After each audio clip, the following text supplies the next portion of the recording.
2024లో NDA అభ్యర్థిగా మీరు విజయం సాధిస్తే ఏం చేస్తారని మీరు అడిగిన ప్రశ్నకి నా సమాధానం ఏంటంటే, ఈరోజు వెలుగొండ ప్రాజెక్ట్ని సాధించాలనే నా సంకల్పం గత 10 సంవత్సరాల నుంచి పోరాటం చేస్తూ ఉన్నాను.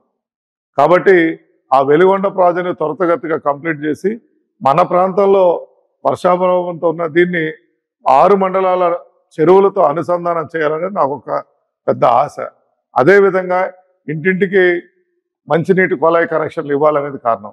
ఎందుకంటే ఈ ప్రాంతంలో మంచినీళ్లు స్వాతంత్రం వచ్చి 70 సంవత్సరాల తర్వాత కూడా మంచినీళ్లు లేక తాగినీళ్ళలో ఫ్లోరైడ్ ఉండడం చేత దాదాపు జబ్బులు పాలవుతున్న వాటి నుంచి విముక్తి కలిగించి పెన్షన్ ఇచ్చే కిడ్నీలు చెడిపోతే పెన్షన్ వచ్చే వ్యవస్థ నుంచి కాకుండా ప్రజలకు మేలు చేయాలని తాగే మంచినీళ్ళు అందించాలనేది నా సంకల్పం.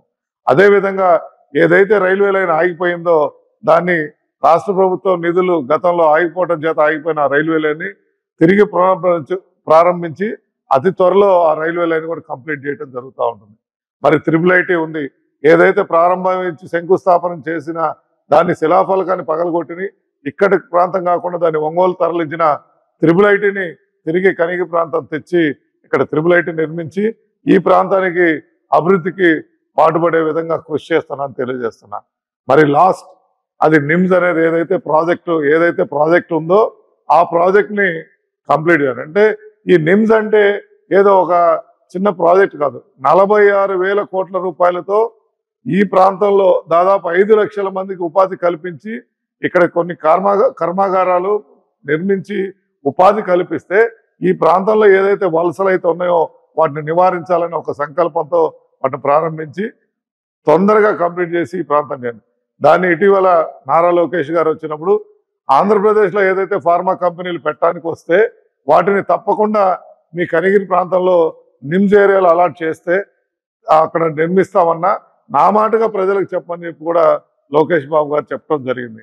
అంటే ఈ ప్రాంతాన్ని ఏదో విధంగా వలసలు నివారించి అభివృద్ధి చేయాలనే ఒక సంకల్పంతో మేము ఉన్నాం.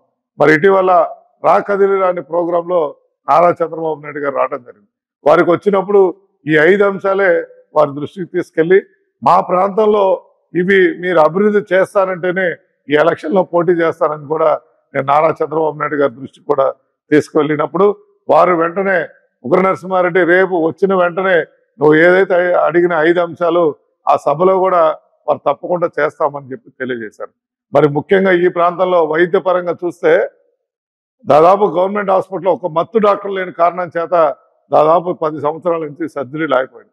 అటువంటి కాకుండా తప్పకుండా మత్తు డాక్టర్ని అక్కడ రీప్లేస్మెంట్ చేసి అక్కడ సర్జరీస్ అయ్యే విధంగా దీన్ని సెమీ ప్రైవేట్, కొంత గవర్నమెంట్ కొంత ప్రైవేట్ వ్యక్తులు చేసి సామాన్యుడికి విద్యా వైద్యంలో ఎక్కువ పాటుపడాలనే నా సంకల్పం భాగంగా ఈ గవర్నమెంట్ హాస్పిటల్ని అభివృద్ధి చేస్తాను.